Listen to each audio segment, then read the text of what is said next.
बिस्मिल्लाहिर्रहमानिर्रहीम। आज हम मजमून लिखने जा रहे हैं और मजमून में सबसे पहली बात यह है कि इसके तीन हिस्से होते हैं। आगाज़, जिसको तमहीद भी कहते हैं, फिर इसका दरमियानी हिस्सा जिसको मवाद या नफ्स मजमून कहते हैं, और फिर इसका आखिर जिसको इख्तितामिया भी कहते हैं। अब मजमून में हमने मुख्तलिफ ख्यालात को इकट्ठा करना होता है और उसके ऊपर गुफ्तगू करनी होती है। तो आज का हमारा जो मजमून है वो है पाकिस्तान में सोशल मीडिया।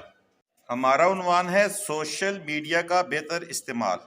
हम पाकिस्तान में रहते हैं जो कि एक तरक्की पजीर मुल्क है, मगर हम न जाने क्यों किसी भी काम को संजीदगी से नहीं लेते। इसकी बड़ी मिसाल आजकल सोशल मीडिया का बेजा इस्तेमाल है।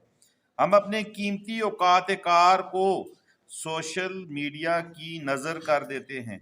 मेरे कहने का मकसद ये हरगिज़ नहीं कि हम मीडिया का इस्तेमाल ना करें, बल्कि मैं ये कहना चाहता हूँ कि हम इसका मस्बत इस्तेमाल करें, यानी कि नई नई मालूमात का हसूल, नई ईजादात से आगाही, अपने नज़रियाती सरहदों की हिफाजत, दुश्मन की जलगार से दफा, अपनी कौम की ज़हनी बालिदगी के लिए कोशिशें करना, अपने इर्द गिर्द के माहौल को समझना।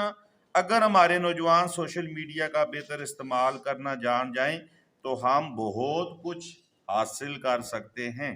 इस वक्त पूरी दुनिया सिर्फ मोबाइल और कंप्यूटर की एक क्लिक पे मुयसर है। मौजूदा दौर का सारा कारोबार सोशल मीडिया के तवस्सुत से हो रहा है। यूट्यूब, फेसबुक, ट्विटर और कई दूसरे प्लेटफॉर्म अवामी तवज्जो का मरकज़ बने हुए हैं। इस वक्त हम अपने मुल्क का खूबसूरत तशख़्ख़ुस दुनिया को दिखा सकते हैं। हम बता सकते हैं कि हमारा मुल्क किस कदर खूबसूरत है। हम अपने मुल्क के पहाड़, दरिया, समुंदर, सहरा, मैदानी इलाकों की मुकम्मल मालूमात खूबसूरत वीडियोस की सूरत अवामी आगाही के लिए पेश कर सकते हैं। हम इस तरह दुनिया की तवज्जो अपने मुल्क की सियाहत की तरफ मबजूल करके ज़र मुबादला भी कमा सकते हैं। तमाम गुफ्तगू का मतलब व मकसद सिर्फ ये है कि हम मुस्बत सरगर्मियों से सीधे रास्ते पे चलते हुए दुनिया को रोशन और मुनव्वर कर सकते हैं।